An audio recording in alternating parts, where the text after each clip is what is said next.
Hello, and welcome to another Northstar Plays Cell Singularity. Hope you folks are all well. I'm a bit tired, gassy, my long COVID induced IBS like symptoms. I had a big bowl of potato salad. Family member staying with made, and it's not the best food for, I'm sure anyone who knows anything about like IBS diets. The pickles in it, in particular, I'm supposed to eat very sparingly, and yeah, so I apologize if you hear me excuse me, burp here and there. It's already winding down a little, but there's little bits like that. Um, excuse me. Um,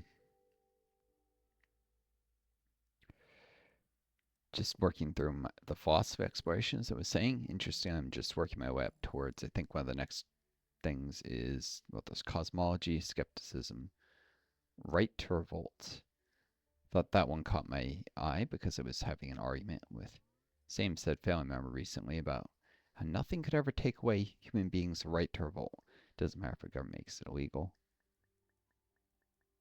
Doesn't matter if you get authoritarian police killing people for that. Um, Not saying people should pursue that right, but human rights are inalienable, which is the very principles of the alignment in which the United States, for instance, was founded, is inalienable human rights. And somehow we've lost track of that along the way, that if it's illegal, people don't have a right, and if it's legal, people have that right. So you can do all sorts of horrible things legally under capitalism. That doesn't make them right. And, you know, bosses doing things to their employees that really shouldn't be illegal, but sometimes are. And, you know, buying politicians, legalized bribery. And then there are things, maybe illegal, but uh, there's still a human right. I don't know. I was having this argument. And for reference, I'm a democratic socialist. I think people should try and work within the legal means, the legal, you know, rules while they push for abolishing capitalism and instituting socialism. I think in the U.S. things have gone so bad with the fascists taking power, people need to protest and strike and demand a new constitutional convention because it's the only way that there's ever going to be big enough changes made to prevent the fascists from coming into power at this point, is to change the rules of the game, um, so that billionaires can't keep buying out politics, among other things, and so that climate change doesn't keep posing existential threat, which keeps people in fear. The way you do that, of course, is you need to put a constitutional obligation of the government to handle climate change in, so that the government can't keep taking oil company and billionaire money and ignoring the issue. The companies themselves donate to campaigns, but so do billionaire investors who have stock in those companies. That's capitalism for you. Anyways, and there needs to be a right to food, housing, healthcare put in the Constitution. So many things like the U.S. government currently already provides food stamps to pretty much anyone. Though I think there are a couple exemptions. I'm not sure if they maybe prevent convicted felons from getting food stamps after they're released, which would be a huge problem. Stuff like that I would have to check. There may be, which there shouldn't be exemptions to people's right to eat, but there might be. Um, but obligation of the government to meet those needs at least ensures that they're not up for debate, even if they're already being met. Housing is the big one that isn't, though, with mass homelessness, the government acting as if it has no obligation to deal with that. So, um, and working towards universal health care being mandatory, not up for debate, that people need health care, and so must either be provided with an actually functional private solution, which we don't have, or the government has to provide it through public means. It doesn't get to just wring its hands and refuse to try and change anything. And if politicians do that, they should be a mechanism where they can be legally held accountable and removed from office through a court ruling they're not meeting that obligation. That would be the kind of change we would need to um, even have a shot at keeping fascists from taking control in the long run. I don't think these changes will happen. I think fascists will take over in the U.S. That's why I'm trying to get the hell out of the country. But drastic changes are needed in order to reverse course in things in the course that's currently being set towards fascism. Um, which is just capitalism in decay, really. What other things I was thinking? I was thinking about, I don't know if I upset some people. I did a recent Mountain Blade Let's Play. I said to people who maybe were new to that series, well, you can consider me to, I'm a democratic socialist, but think more commie and less social justice warrior. And I think people, I mean, what am I doing by that? I don't, I'm not going to make the idiot right wingers who just hate leftists happy by letting them throw their terms around. I'm not going to make leftists happy. Like, who, I don't know what was the logic in saying that, but I did want to emphasize that democratic socialists do want to get rid of capitalism. It's not just identity politics, and not that standing up for oppressed groups doesn't matter, but that you have to take your politics further than that. It's not just slightly more expansive welfare systems, higher taxes, and identity politics. That's social democracy. Democratic socialism is we have to nationalize industries, we need worker cooperatives, we need to get rid of capitalism. So that's what I was trying to say, but I think it came out all wrong. So anyone who saw that sees this. Sorry, I kind of butchered my words. Sometimes I don't think or speak as clearly as I should with long COVID, especially. It's hard to organize my thoughts. And I realized, whoops, I said something that just what was the point there? I was confused, came out wrong. Um, I'm sure this will come out wrong when I'm saying people have a right to roll, and they do. They have a fundamental human right. Should in fact, parts of those rights are actually enshrined in some of the UN statutes, like some of the rules of war that have been recognized by the United Nations, resistance movements against uh, an occupying power, even a nation that's annexed another, like Israel, Gaza, that legally cannot be considered to be a violation of rules of war or terrorist movement, provided it's just that people are having a resistance movement and they're not wearing uniforms all the time because it's, you know, the rules were created with like the Polish resistance against the Nazis in mind, but applies there. Now, if they start attacking civilians, that's a different issue, and that can be considered rules of war. But just having ununiformed guerrilla warfare, that's in itself, there's a specific exemption to the normal rules for resistance fighters, which is something that, of course, the West always pretends that exemption doesn't exist, so they can call anyone who stands against the mechanically superior, that is, you know, has bigger tanks, guns, armies of, you know, imperialism. Someone does guerrilla warfare, we do, they're terrorists. No, it takes more than that to be terrorists. Terrorists involves, you know, terrorizing civilian populations, stuff like bombing marketplaces or biological weapons or that kind of stuff. Some of these people are terrorists, but they're not terrorists just because they stand against us, which is they, if you believe. I mean, this is on the nose right now because that whole El Salvador prison that Trump is illegally deporting people to, it's a concentration camp. It meets the legal definitions of a concentration camp. It's technically called the Terrorist Detention Center or something like that in Spanish, and then the acronym CCOT comes from that. Um, I actually did a video on that on my Northstar Talks Politics if you want to watch, but it comes from calling anyone who's an enemy of the state a terrorist. That's literally what that is. And that was inspired by US bullshit, just El Salvador copying. Um, I mean, it shouldn't be surprising because it's a Comprador regime. Salvador regime is just a little U.S. puppet regime right now, which is why it's bullshit when Trump says he couldn't get back the guy he illegally deported there. Yes, he could. This is a little puppet regime. He can tell to do whatever he wants. And in fact, he's talking about having them set up um, 5 more concentration camps, just like Zcot. 5 more. Jim, remember I heard someone say that that'd be quintuple. Ask him to quintuple. No, quintupling is increasing something fivefold. I mean, adding 4 more if there's already one. This is what sextuple. This is increasing something sixfold. 6 times its original value. If you take one and add 5, you get 6. Of course, people are bad with these kind of increased by things. I still remember when I was in my medical sciences classes program getting straight A's, but I do remember this professor, he tried to, there was a exam question, and it was, does something increase by 300%, 400%? The correct answer was increases by 300% to 400% of its original value, but he was saying that the correct answer is increases by 400% because literally the professor had overlooked what the percentages mean.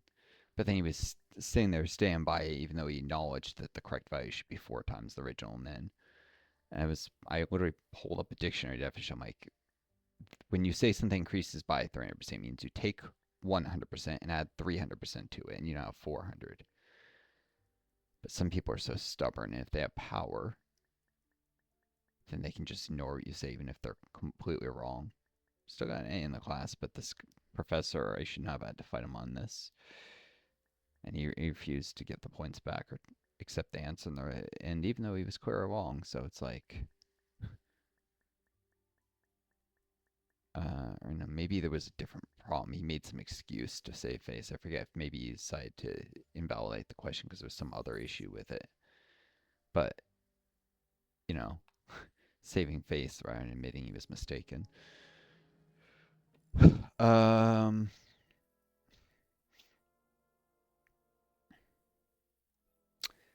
anyways, I was on my way to become a physician, strays and a special master's. And then I got COVID, got long COVID, and became disabled and couldn't finish the program and couldn't go on to med school. Whole life ruined by this disease. Now society tries to race me and act like I don't matter. I get student loan companies fucking with me, trying to make me pay when I don't have any income because Trump got rid of the Department of Education.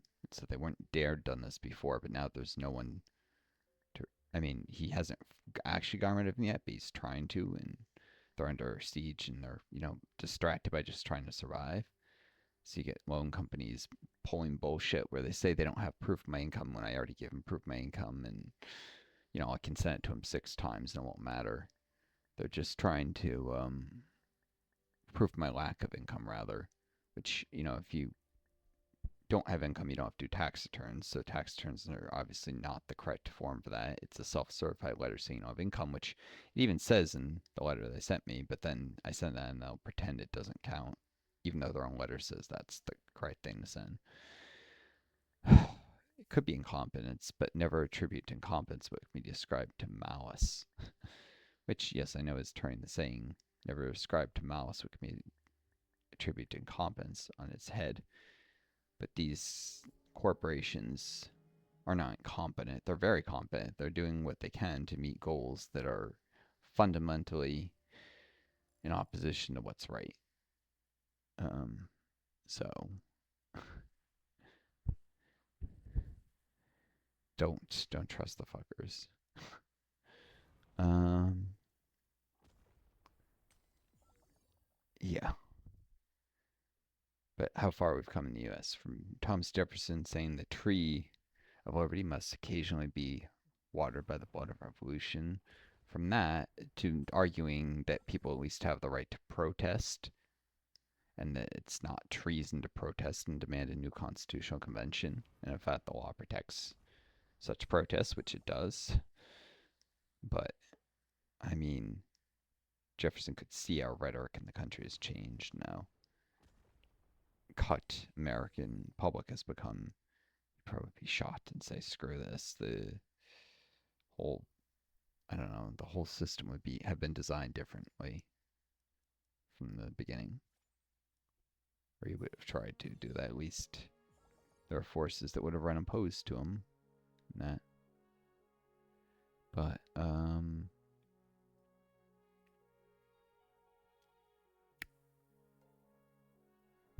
right, I really need to just do this upgrade universe. I'll put off forever. But yeah, let's just do this.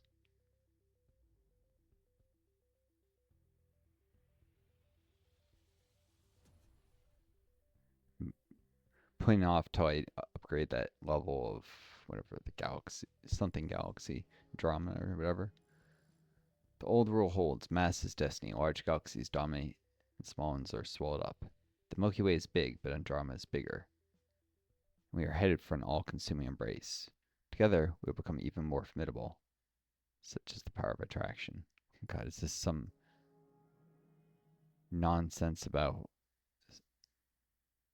like was the author of this game in a romantic relationship when he wrote that, and he just oh god decided to say something he thought sounded really philosophical, but really isn't. All right. Galaxies merge to become bigger and stronger. Growth feeds growth. Drawn together, they travel in packs. The packs, too, converge. What are we all rushing toward? Rome, a sea of galaxies. 28. Of course, I won't find out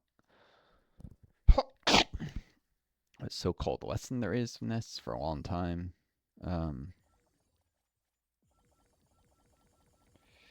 Takes a while to get up through the levels.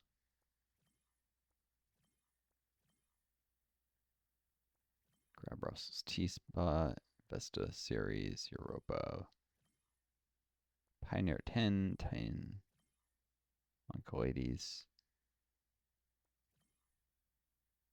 Shoemaker Levy, His Comet. Here we go, Voyager 2, Voyager 1.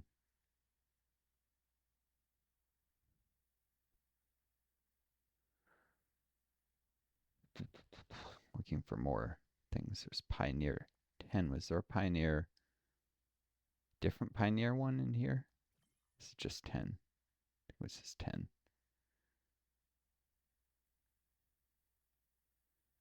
Voyager probes. If you ever play stars, there's an utterly ridiculous thing of those showing up in other solar systems. I mean, they're exiting our solar system, but it would take insanely long time at the speeds they're going to reach places like Alpha Centauri, for instance. And not only that, but people have this idea that something just enters the solar system and it gets trapped there. No. Usually, if something's coming into the solar system from outside it, it already has the escape velocity and it'll just shoot right back out of it. You need some kind of friction or tidal force to actually slow something down so it doesn't leave, like friction, like passing through an atmosphere. Or some kind of collision, because just by default, something that comes into a solar system will always have the velocity to leave it again. Same with capturing moons. A lot of asteroids will swim by a planet and they don't just become moons automatically just because they enter the gravity well of that planet. It's somewhat more complex than that. All right. Sorry, I know I have a lot of space knowledge because I used to play Kerbal Space Program. It got me interested in learning all I could about these things. Of course, a lot of people think that if you just go high enough up, gravity stops, which is nonsense. Like I'll give you an utterly ridiculous comedy. If any of you ever watched What We Do in the Shadows, there's a vampire, and of course, vampires obviously are a violation of all rules of physics, nonsense. But he like floats up above the atmosphere, and suddenly he's like floating there. No, like microgravity knew if he got above the atmosphere and stopped doing whatever he was doing to go higher, which was he was showing him like kind of strain to do it until he was up there and then he stopped, he would just fall right back down. Orbit is not the state of being really high up, it's a state of moving so fast horizontally relative to the Earth's surface that you continuously fall and never hit the ground. That is, the curvature induced by gravity is not enough to curve your path back into the planet's surface. The curvature of your path is less than that of the surface. It's closer to a straight line, so you end up with a some sort of ellipse that doesn't pass through the atmosphere. And I say ellipse because orbits are rarely perfectly circular, almost never. There'll always be, in fact, only a theoretical one ever be perfectly circular. There never are, even like the moon is slightly elliptical. There's always a periapsis and apoapsis in any orbit, which is the closest and the furthest point from the center of mass around which the orbit is, which is actually a combined center mass of both the object orbiting and the object being orbited. Although usually the object being orbited is far more massive. Gassed out, reach triangle galaxy rank 6. Mergers refuel galaxies. Yeah, triangle, that's what I did last time.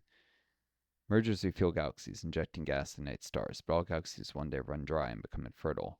Its last gasp, dying galaxy breathes in expelled gas that is cooled and condensed nearby. And then, that's gone too.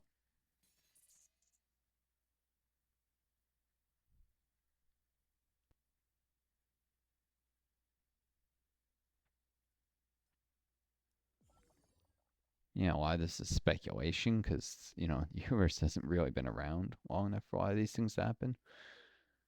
Or projection, rather. Speculation assumes it's just, we don't have proof these patterns occur. While this is projecting what will happen in time periods that are longer than the universe has been around. I don't think there are any galaxies that have ceased being able to form stars yet, because that would require more generations of stars than the galaxy is old. Though some are getting close, I think, but so we can predict when something's already most of the way there that it will occur. Uh,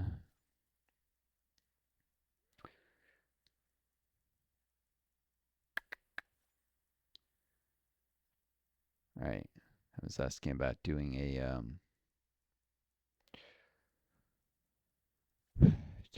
multiplayer session with someone.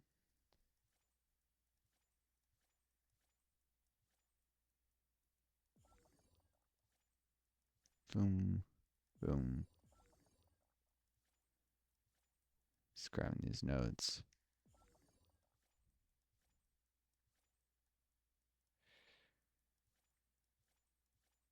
Yeah, but it's amazing how much people don't know. Of course, some elitist pricks will try and use this to justify authoritarian control, but of course, it's actually the things authoritarians are doing that are the most ignorant and are destroying our world. Like the oil companies that are having us ignore global warming. And then like the authoritarian measures of, I'll give you an example that someone never thinks of Canada, which is suppressing environmental protesters against oil pipelines. But it's the oil pipelines that are killing the planet. And environmental protesters, they're trying to save, Canada and the world from um, sealing its own doom. It's not the masses that are ignorant, it's the rich assholes on top who are ignorant and think they know everything. So it's kind of ironic. Rich people think they know things just because they're rich, but no. Very, very rarely are the billionaires, people at the very top, the ones with, the PhDs. So are not the people most capable of thinking clearly. Some people could have done PhDs but never got the chance because of economic stratification, having to like take care of family, stuff like that. They didn't get the opportunities if they're wealthier. compatriots. So even who doesn't have a PhD. But yeah,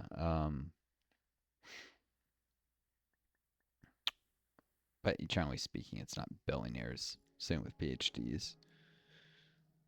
They don't know half of what they think they do, and they're destroying the world. And often they're doing it for their own greedy, selfish ends. Uh,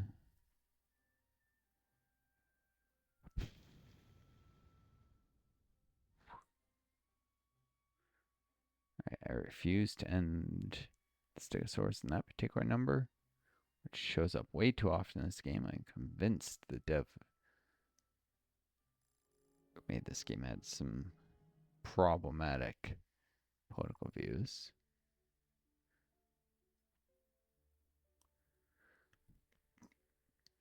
Because of how often that particular number, referred to as two eights, shows up.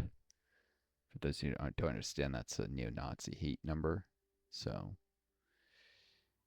a shout to fascists, and the fact that it shows up so often in this game when things are supposed to be seemingly random, but it'll just settle on it. I suspect there's something be hard to prove without getting into the game's code, and it'd be very subtle if it existed.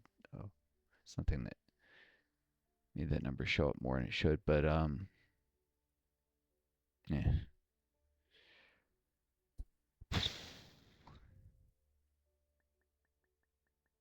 Hold on a sec.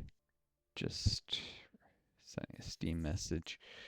Replying, but yeah, I don't know. I could be being utterly ridiculous, but knowing just how widespread these far right pricks are and how the US government has, for instance, to give an example, something that's not often talked about, smuggled some Nazis out of Eastern Europe, especially Nazi collaborators, that is not German Nazis, but like Latvian, Lithuanian, Ukrainian Nazis, and resettled them in places like Michigan and Wisconsin, little towns, and used them to produce anti-Soviet propaganda during the Cold War instead of, having them rot in prison for the crimes they committed. Some of them were like literally members of the SS. Some of these people resell like this and were hidden from other branches of the U.S. government trying to hunt them down and put them in prison by the OSS, which became the CIA. But yeah, knowing that stuff like that happened, it's hard to have to learn things like that to not become very suspicious of a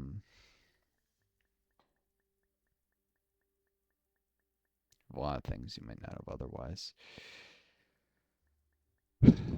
That there's little fascist dog whistles hidden places in plain sight that you don't see them unless you're looking for them.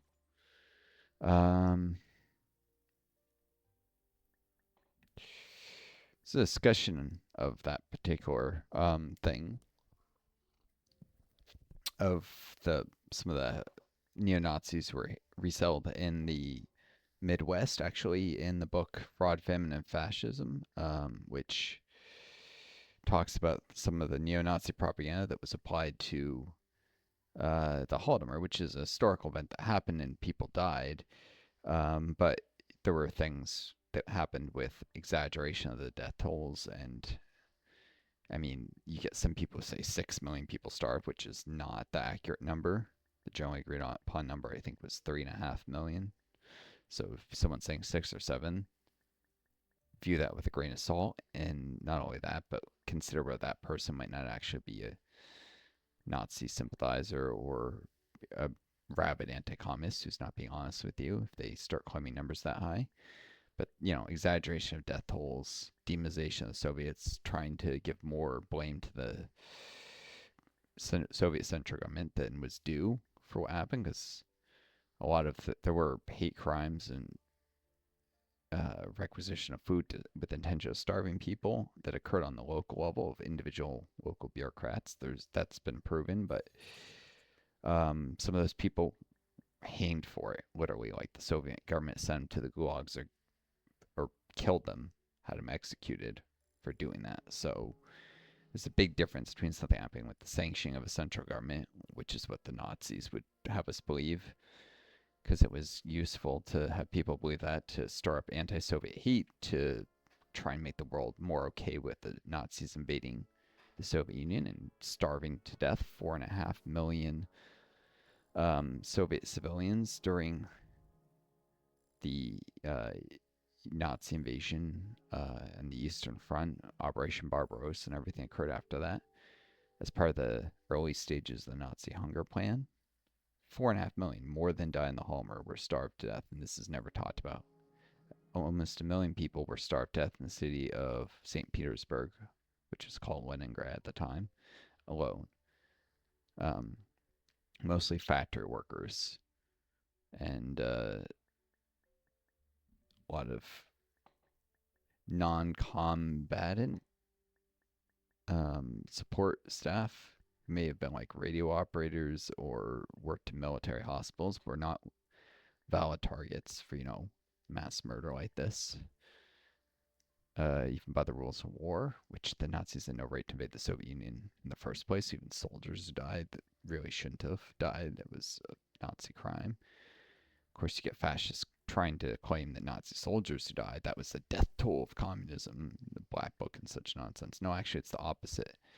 Soviet soldiers died were a death toll of fascism because it was an unjustified, unprovoked invasion. Nazi soldiers died, they died invading another country in an unprovoked war of aggression. They are, the Nazi soldiers are the victimizers, not the victims.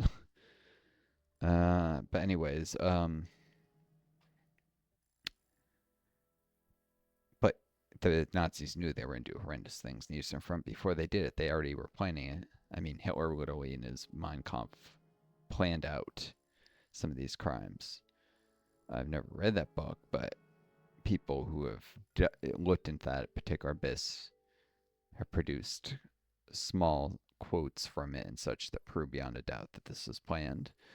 And it's enough to just read a sentence or two quoted by a historian. I'm not going to go read that book ever. But well, I shouldn't say ever because it may be necessary to understand such evil, but I'm very reluctant to look into the face of such evil because when you stare into the abyss, it stares back into you. But anyways, but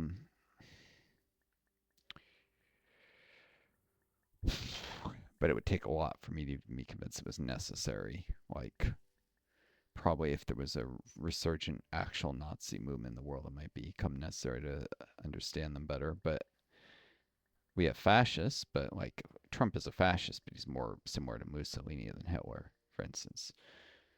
Although Mussolini was still an evil shit. I'll probably have to we'll have to read some Mussolini's writings at some point to understand Trump better, because the similarities there are unmistakable. Um, you understand Mussolini, you understand Trump. Uh, anyways, I say this as we live in a world where Italy has a neo-fascist government that is very connected to Mussolini's political party. Through a line of descent through one of his ministers or something who formed a party after World War II.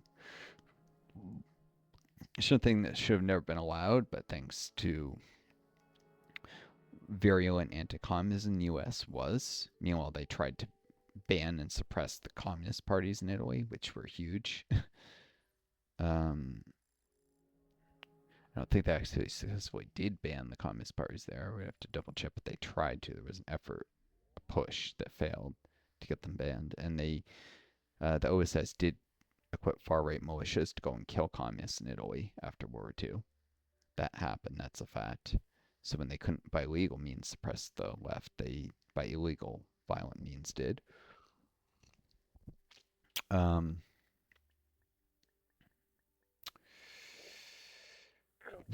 anyways, yeah, the divvying up of Europe after World War II is interesting because some countries like left their own devices without interference. After the partisans rose up against Mussolini and killed the bastard, because it was actually the partisans killed, not Americans. Um, if left their own devices, Italy would have probably ended up under a Marxist government. So maybe not in the Soviet sphere of influence exactly, but communist. Uh, so would have Greece, who they rose up against Metaxas and the foreign monarch, the British monarch, who had been screwing with Greek elections for years and years and years, and trying to rig elections to stay in power, even though the people of Greece did not support him. And the British actually helped that bastard remain in power, but if and violently suppressed protests against the monarchy. But if that hadn't happened, the partisans who had freed much of Greece from Nazi occupation, and although there was more direct British military involvement there, um, the partisans would have put a socialist government in power there as well. But on the other hand, Hungary is an example of a country that probably would have either gone back to fascism, or um, remained right wing, if not for being in the Soviet sphere of influence. You would have ended up with a weird checkerboard of socialist and right wing governments across Europe after World War II if countries had been left to their own ends. So self determination was ignored, and countries were forced, one way or another, to create clean Warsaw Pact here, NATO there. Hungary was forced left, Greece was forced right. Um, Italy was forced to the right. Um,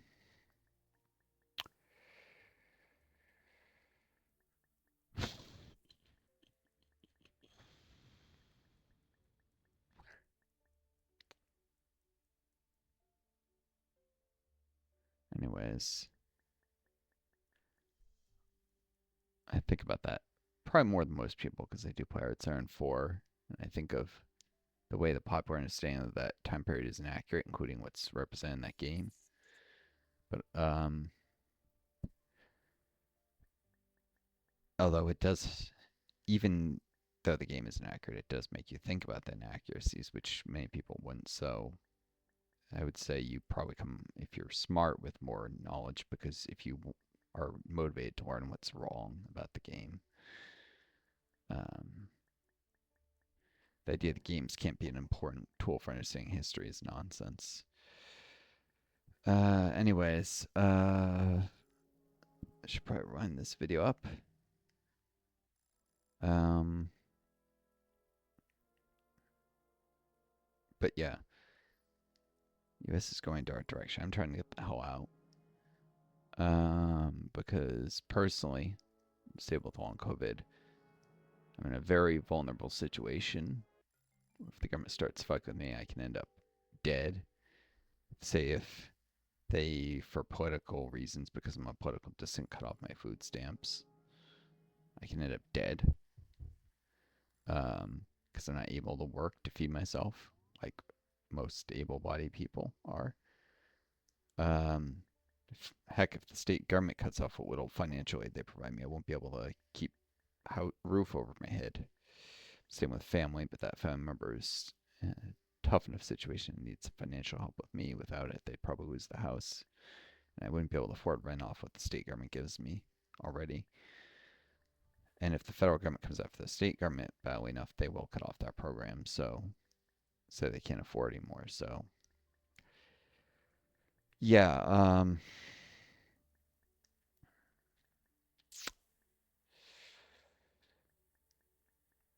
by comes after the state, I mean like cuts off federal programs that assist the state in various ways that help their finances. Because Trump is trying to bully all the states into compliance with everything he wants, even red states. He's trying to bully all the states. This is how I can say with certainty the U.S. is head towards fascism, because that kind of thing is something that only fascists are have an interest in doing. Um, the degree to which he's trying to put the boot to the neck of the states indicates plans that he thinks the states would be able to prevent him from enacting. Combined with authoritarianism, his virulent xenophobia, uh, the little Hail Hitler salutes that like Elon Musk did. Yeah, this is fascism. This is definitely fascism that Trump's doing, even if it's more Mussolini style fascism generally than Nazi style. It's still fascism. And indeed, Mussolini was the original fascist. Hitler was technically a copycat. So I say more, but actually the purest fascism is what Mussolini did, and it's vile. It's disgusting. Fascism is always vile. Um, yeah, so I'm turning out of the country, but I encourage people to remain in mind if they think that the U.S. isn't a lost cause. Protest, and because people get tired of protests and they can't just keep fighting to keep things the same or get minor changes, set your goal on something big. Set your goal on a new constitutional convention, because if you can achieve that, you won't have to fight so hard anymore. You can change the rules so it's more fair, so billionaires are no longer allowed to buy elections, so money is defined as not being speech in the Constitution, so that the government has a legal obligation to help meet certain basic human needs, to find ways to meet those needs as a matter of course, so that it is a uh, environmental obligation, and so that the government has greater restrictions on its ability to crack down on protests and free speech and such, more explicit protections than just the First Amendment alone provides, while still leaving anything that's not defined as a right that, which was already pretty clear on the Bill of Rights, that even if a right's not enumerated, it's retained by the people unless said otherwise. But some of that's gone out the window. Uh, anyways, so I hope you folks are all doing well. Take care of each other, be kind to yourselves, and may you always find a guiding star to lead you home. And until next time, this is Northstar. Adieu, and best luck to you all.